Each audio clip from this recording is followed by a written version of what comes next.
Hey guys, it's Sasha. Panic is hitting the stock market, and I think this is great. Let me explain. This morning, the OECD has called on central banks to keep increasing rates much higher. And they specifically called out the Fed, saying that the Fed has to keep increasing rates because inflation is now a massive problem. You see, OECD are a bunch of super smart experts, and we should probably listen to them because in December 2021, they said that the global recovery is strong and the global economy is going to boom in 2022. And in this report, they said that inflation in the US is going to peak the following month in January 2022 and would then fall back to 2.5% by the end of the year because you see, inflation is transitory and it would go away all by itself with no need to increase rates by the Fed for the first time in history. And at the exact same time that they were saying this, I made this video. It was called "Stock Market Crash is the Only Way to Stop Inflation?" posted on the 13th December 2021. And here is what I said at the beginning of that video. Hey guys, it's Sasha. Inflation in the United States is a very serious threat to the stock market, so if you're investing, you need to pay attention.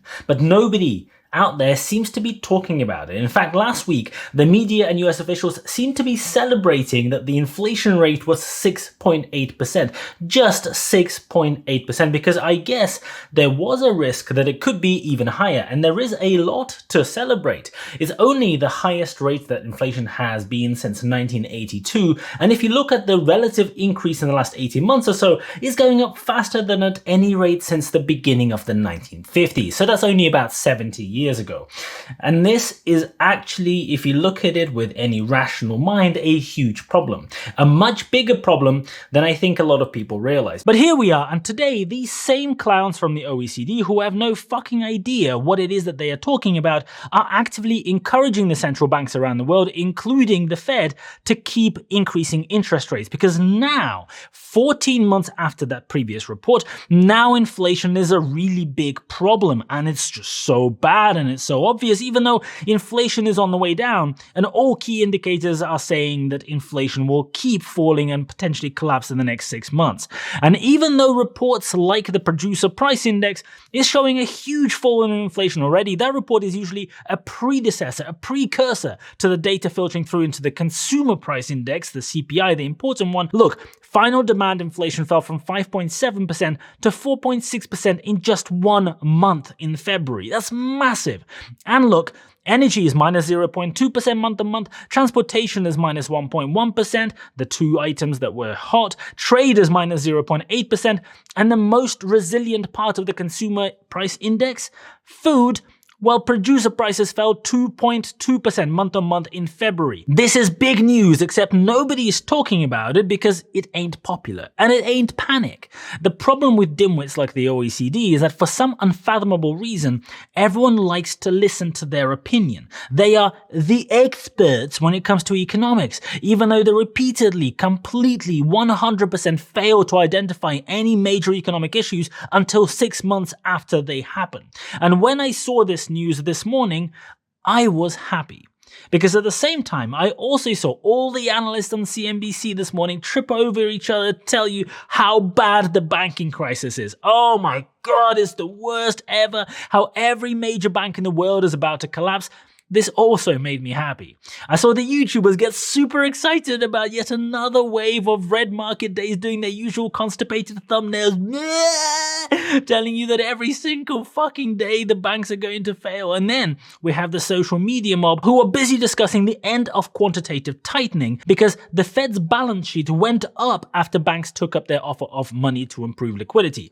According to financial experts on Twitter who have never worked a single day of their life in finance, this is called quantitative easing, and this will mean inflation is now going to go back up because, the Fed is pumping money back into the economy. Now, I don't usually make a habit of arguing with idiots, but I also appreciate that these Muppets are actually scaring people, and here is my quick 10 cents, 5 cents, 2 cents, however many cents you want.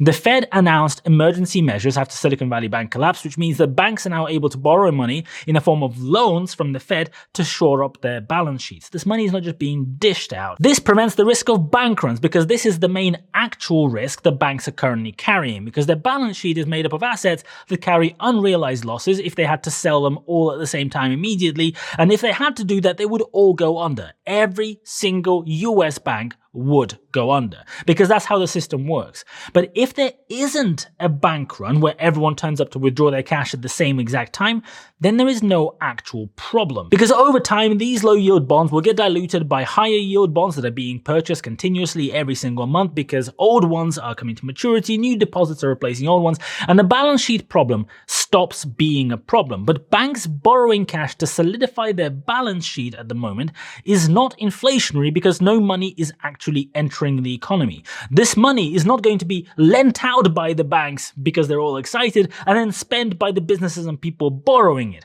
In fact, this is enabling the exact opposite. It is allowing the banks to retain their ability to operate smoothly. It is retaining their right to not need to go do some kind of wacko stuff like raise capital, sell debt, or begin doing something weird. Plata o plomo. And as the balance sheets improve naturally over time, these loans will be going right back to the Fed. But I guess saying this doesn't induce an immediate sense of panic. It doesn't make you afraid, so it doesn't make for good content on YouTube or on Twitter, which is why exactly nobody is saying this. But I digress. As it stands, if you zoom out of the day-to-day, the world is at the highest levels of panic we have seen since the financial slowdown started. Just look at the headlines. Banks are about to fail, the biggest crash ever is coming this year, prepare for the worst ever recession, build a bunker in your backyard for the inevitable anarchy that is going to follow, central banks are going to keep increasing rates whether it makes sense or not, because central banks are really dumb. You know, that narrative. You see, a big problem with social media is that it has a recency bias, and it rewards degenerate imbeciles who amplify the most scary rhetoric that is based on that recency bias. Humans are not naturally good at spotting a change in the trend, at identifying inflection points, because that's not how we're programmed. If we see any 2 points of information, we just draw a straight line through it and presume that all other points must sit on the same line. And this is exactly why everybody was euphoric at the end of 2021, at the tail end of one of the biggest bull runs in history ever, and it is exactly why everyone is panicking right now and throwing their toys out of the pram and absolutely going nuts. Panic doesn't reward consideration. If you happen to veer off the path of the accepted narrative, you are told that you don't understand what you're talking about. I get told this every single day, hundreds of times. Everyone loves to quote Warren Buffett's line from 2 of his, I think, investor letters, where he says that you should be fearful when everyone is greedy, but be greedy only when everyone is fearful.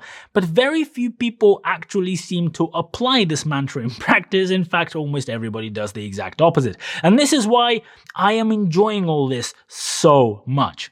I'm getting a crazy number of comments on all of my videos at the moment telling me that I just don't understand anything and that the world is ending and I'm an idiot for not thinking that the entire world as we know it is about to collapse, and for not telling you that it is 100% going to collapse and you must sell all of your stocks because it is definitely going to crash. Every single finance content creator seems to be in this permanent state of constipation, telling you that the sky is about to fall in. Now, I'm not sure if we are in peak fear or if this could get even worse, because it can get worse. But what I do know is that it is not common. In fact, it is very unusual for these moments of unanimous, massive panic to overlap with data that indicates that the panic is perhaps somewhat unwarranted. US banks just got a helping hand from the US government to solve the one relatively minor issue on their balance sheet that was being blown completely out of proportion by the dimwits trying to start a bank run. Credit Suisse just got their funding and the guarantee of more funding from the Swiss banking regulator too. Inflation is on the way down. All data you can look at points to inflation collapsing in the next 6 months. Energy inflation is down, shelter inflation is now tracking above the real world price growth. The Fed rate is almost at par with inflation already, and the wage inflation spiral did not take off. Unemployment is at record lows. Employment hasn't fully recovered to pre-pandemic levels, but has recovered substantially and is now at roughly 2018 levels. The stock market continues to be suppressed while GDP had a very strong second half of last year. And from where I am sitting, I am not seeing the negative macro outlook that everyone is selling. Now, I don't have a crystal ball. I don't waste my time making specific predictions. And these are turbulent times. So the usual thing that will happen, and on a red day, like what we've been seeing today so far, a bunch of numpties will turn up and tell me, "Hey, Sashi, your video didn't age well. Oh my god, in 3 days since you posted it, the market actually dropped 0.6%. Oh my god." But I'm not here for those people. And I'm not here for trying to figure out exactly what will happen on any given day. I don't care. Just like in that video that I showed you from December 2021, I am here to tell you what I actually think based on data, based on analysis, and not based on noise and trying to sell you whatever the popular shit is these days.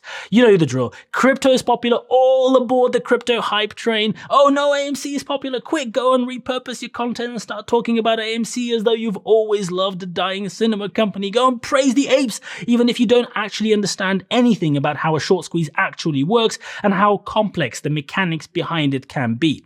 Stock market goes up, go and tell everyone it will go up forever. Stock market goes down, and oh my god, tell everyone the biggest market crashes on the way every single day. And when the big YouTubers all do this, or the small YouTubers go and do exactly the same thing because, you know, monkey see, monkey do. The one thing I do know is that there are few opportunities that come about when the sentiment is so strongly and so unanimously negative, while the numbers are telling you a very different story. Maybe the market will go down from here, maybe it won't. But as far as buying opportunities go, I look at this and I get seriously excited. I have no idea how long this is going to last, but I really hope that it lasts into the summer so that I have plenty of opportunities to load up on my favorite chocolate bars selling at 60% discounts. While everybody is busy selling me those chocolate bars that they were buying at full price just a few months ago. If you found this video useful, please don't forget to smash the like button for the YouTube algorithm. Thank you so much for watching. I really appreciate it. And as always, I'll see you guys later.